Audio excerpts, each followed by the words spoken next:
Dalam ekosistem digital modern, informasi tidak menyebar secara netral. Sejumlah penelitian menunjukkan bahwa informasi palsu dan rumor justru memiliki keunggulan struktural dalam penyebaran dibandingkan informasi faktual. Temuan empiris juga menunjukkan bahwa konten tidak akurat dapat menjangkau audiens lebih luas, lebih cepat, dan lebih dalam, terutama ketika membawa unsur ancaman, kecurigaan, ataupun ketakutan. Pola ini tidak berhenti pada ruang percakapan daring. Menjelang dan setelah momen politik besar, rumor dan hoaks terbukti mempengaruhi persepsi publik, rasa aman sosial, dan stabilitas di ruang nyata. Mengapa narasi yang belum tentu benar justru lebih efektif menanamkan rasa takut dibandingkan fakta yang telah terverifikasi?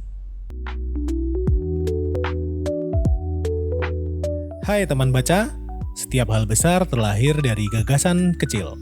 Dan ingat, satu kalimat dari sebuah buku bisa merubah hidupmu. Assalamualaikum, hai teman baca, jumpa kembali bersama saya Lingga di channel Ruang Baca. Di edisi Teras Wawasan kali ini, kita akan membedah satu mekanisme yang dengan konsisten membentuk rasa takut di ruang publik, yaitu bagaimana kekhawatiran disebarkan melalui rumor dan hoax.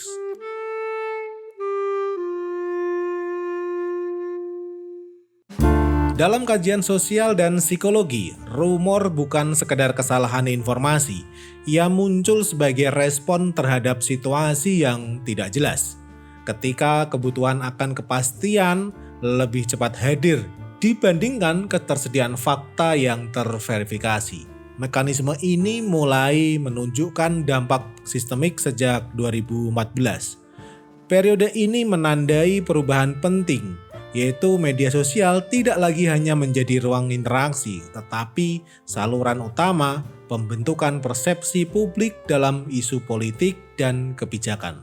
Sejak saat itu, rumor tidak hanya beredar secara organik, ia juga diproduksi dan disebarkan secara terstruktur, terutama menjelang dan setelah peristiwa politik besar dengan narasi yang menekankan ancaman, kecurigaan, dan ketidakpercayaan.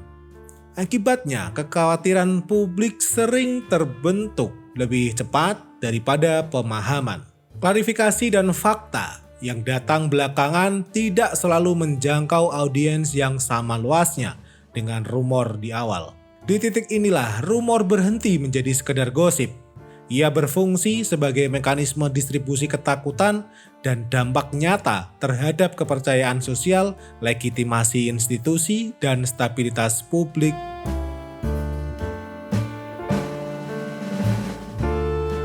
Untuk memahami mengapa rumor dan hoax efektif menanamkan ketakutan, kita perlu melihat mekanismenya, bukan hanya dari sisi kontennya saja.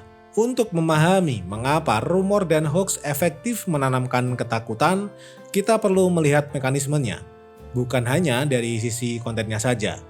Dalam literatur psikologi sosial, rumor muncul ketika tiga kondisi bertemu secara bersamaan, yaitu ketidakpastian informasi, yang kedua adalah relevansi isu bagi individu, dan yang ketiga adalah keterbatasan akses pada verifikasi yang kredibel. Dalam kondisi seperti ini, individu tidak sekedar menerima informasi. Mereka mengisi kekosongan penjelasan dengan narasi yang paling mudah dipahami dan paling cepat beredar. Sejak tahun 2014, mekanisme ini diperkuat oleh arsitektur platform digital. Algoritma media sosial cenderung mengedepankan konten dengan keterlibatan tinggi, dan narasi bernada ancaman secara konsisten memicu interaksi lebih besar dibanding klarifikasi yang bersifat teknis. Pada tahap ini, rumor tidak lagi bergantung pada penyebaran dari mulut ke mulut. Ia berubah menjadi produk informasi yang dapat direplikasi, dimodifikasi, dan didistribusikan secara terkoordinasi. Pola ini terlihat jelas dalam konteks politik elektoral.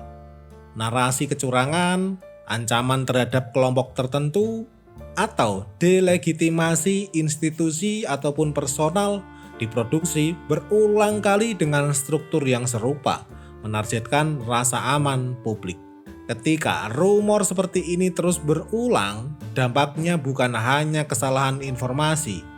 Ia membentuk kerangka berpikir kolektif berbasis kecurigaan, di mana rasa takut menjadi respon default terhadap isu publik.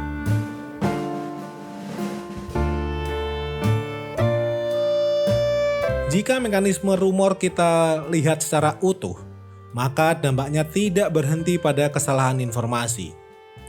Penyebaran rumor dan hoaks berfungsi sebagai alat pembentuk iklim sosial berbasis ketakutan, terutama dalam momen beresiko tinggi seperti kontestasi politik.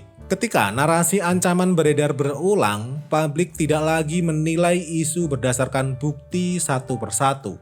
Yang terbentuk adalah pola persepsi, di mana kecurigaan menjadi kerangka awal dalam membaca informasi baru. Di titik ini, hoaks tidak perlu lagi diyakini sepenuhnya untuk berdampak. Cukup menanamkan keraguan, maka kepercayaan terhadap institusi publik, prosesi demokrasi, dan informasi resmi mulai terkikis. Pasca kontestasi politik menunjukkan pola tersebut secara konkret.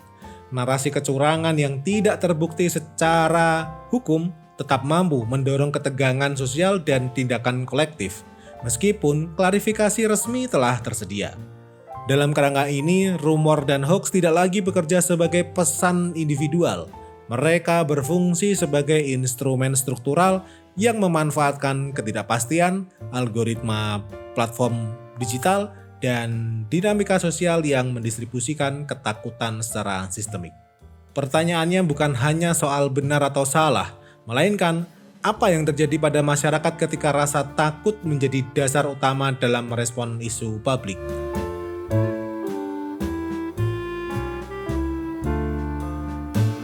Dari seluruh pembahasan ini, terlihat bahwa rumor dan hoaks bukan sekedar gangguan informasi. Ia bekerja sebagai mekanisme sistemik yang membentuk cara masyarakat memahami resiko, merespon ketidakpastian, dan mengambil keputusan di ruang publik.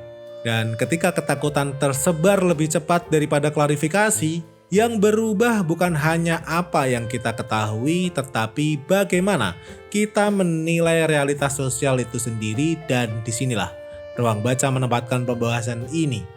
Bukan untuk menilai siapa benar dan siapa yang salah, melainkan untuk memahami pola yang bekerja di balik penyebaran kekhawatiran dan dampaknya terhadap cara kita berpikir sebagai masyarakat.